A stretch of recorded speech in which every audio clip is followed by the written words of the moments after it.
Also in collusion with government? No, they don't understand it. Banks also don't understand it? They are definitely in collusion. They are definitely in collusion. 100% in collusion. How do you think some of these CEOs are earning salaries of 200 million a year? This is a collusion. You take our money from our deposits. You give it to the government at 18%, William Ruto was saying the other day. Then you come with tax measures that have to pay it back. All right? The banks make huge money. You and I try and get a loan. We are told, no. You are at risk, maybe 28%, maybe 25%. And we are priced out of the market because we take a loan at that. The cost of anything we produce is too expensive. Nobody will buy it. So this has been in collusion because the same banks who give you loans must also look at the laws of government. What law is allowing them to ask for a bond? And when they look at it, they'll know that bond is a borrowing. And you can only borrow, because bonds are long-term, in the long term for development. So show us where you have anchored our bond on development. Like you hear infrastructure bond, and I hear they want to try and raise another one very soon. I advise everybody to stay away from it. It is odious. And if you want to do it, no problem. There will come a time you realize you have sunk yourself. So you're saying this is odious. It does not go to any infrastructure project. They took a 200 and something early this year. What roads are being built here? Where is the prospectus? Where is it in the budget that this bond is going to fund these roads? There's nothing going on here. William Ruto's last budget had 800 billion for development. The actuals are only 315 he spent. He has no money for development. If it's 315, are you saying the entire bond went to that 315? No. That was even foreign money, donor, of projects that are continuing that were done by Uhuru, not even by him. So we have a significant problem here, that this money is not going to anything else but consumption. Because even in the last finance year, he borrowed 1.5 trillion. 1.5 trillion. And he's only done development of 300. So where did this other money go? So if we're saying, can't pay, won't pay, that's what you're saying. What we're saying, we're not going to say even can't pay. We're saying this is not in our law, we can't pay it. We're not going to pay it. Okay. Yes. What is, because we really have to close at this point, I want to hear what your alternative plan and thinking is to get this country back economically, because you speak heavily on the problem and you talk about what it is and you frame it. What would be the solution that gets us back? First, you're saying we don't pay what we owe because the debt was not taken legally. That is your claim. And then we've got a broad-based government that you say is not one that is going to help. You want President William Ruto to leave office today. If you were president, because you tried to run for president in 2022, if you were president today, what would be the 1, 2, 3 things that you would do to solve the crisis in the country?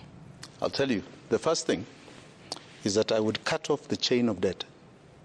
Because I want you to understand that in as much as all this is going on, I told you we only had a deficit of 1.3. Kenyans, up until today, have paid 9.8 trillion towards that debt and still owe 11 trillion. It is something I would cut off like yesterday. And that frees up government money to be able to provide services to Kenyans and stimulate the economy by taking money back to the people.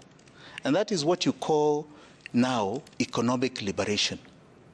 The one thing that has not been understood by many people up until today is what period we're in. We went through the political rights period, which is about cutting up this cake for seats, as they are trying to do now. Nobody cares about it because we passed it. The 2010 Constitution gave us our rights. Now we are into the economic rights period, where we define economic models about the bakers of the cake. I, for example, am a capitalist who believes in an essence of social democracy, social justice, okay? And I must create my model. This is the defining moment of ideological economy, ideological politics. I myself will be very interested to see the private sector be the driver. So I would never take their money. I don't need it. And they themselves. But there would be consequences, though, yes, of a decision to not pay the debt. What consequences? Oh, the consequences of others in the international market looking at Kenya as a risk. Oh, who told you? Who told you? Because they've created illegalities. Let them say who took that money. Because I want you to show me where that money is reflected in the consolidated fund. Should we not also be taking issue locally, saying, because, you know, you've talked about what the money is, where it goes, where it doesn't go. Shouldn't we also be fixing what is happening locally in terms of the role of Parliament and the role and responsibility of Parliament in terms of managing our debt? If you say that money has gone somewhere, should those people not be found and jailed? Is this a local problem, or is this an international problem? We've got assist. And you have to know, yes, certainly, there will be consequences, because they will look at Kenya as a credit risk. No. They will increase the credit rates. So there will be a period where you will have to deal with some of the consequences of a decision like that. Now, the question is, what would you be able to do to mitigate some of the consequences? Yvonne, you want us to live in fear. No, it's not fear. No, You're it's saying not fear. Fear of this happening. No, I'm Jimmy, sorry. It's not fear. Let me answer. There are consequences, though. Let me answer. How would you deal with it? Let me answer. First and foremost, forget about that fear-mongering. International community, this or that. Sijui nani, this or that. I'm sorry. No matter what they do, we can live within our means. We don't need them. So why do they want us on a chain? Why do they want us on a chain? If we legitimately owe IMF, and it is in the budget, we'll ask those that we paid illegitimately to return it. To return it. Because as I told you, we have paid almost 10 trillion to this debt. That is still at 11 trillion, never coming down, just growing. So let's not live in fear as a nation. Let us not live in fear. I don't live in fear, right? They say when you fear nothing, right? Then what? Those Gen Zs that went to parliament, what did they fear? A bullet, and after the bullet, they still went into the chamber. They succeeded. And it's very sad that they were killed. Over 200 have been killed. We mourn them. They are our heroes. Let us not live in fear. What consequences? We can live within our means. We don't need their money. My issue, fundamentally, is what we do with those local bonds that you're talking about, because it's odious. What do we do with these banks that have helped create a criminality? And we will hold them to account for that criminality. This is a reality. And Already, Jimmy WANJIGI has rubbed shoulders with President William Ruto, and he has come out to really talk about the economic sabotage which is happening, the way things are not working out. There is a lot of things which are happening in the country. There is a lot of families which are suffering indirectly because of this debt, tax, and many other things. And families are very different. We have seen the other day people come out to say that the university model, something was wrong with it. But the president went ahead and he wanted it to work. He went ahead to say Shifsha is not working the way Kenyans want it. But Kenyans were being told that it's a good thing and it's going to work for you. So there's a lot of things which are happening, which they need to be proper communication from the government of the place to the people. The way the government of place has positioned itself, it makes it very difficult for people to trust him.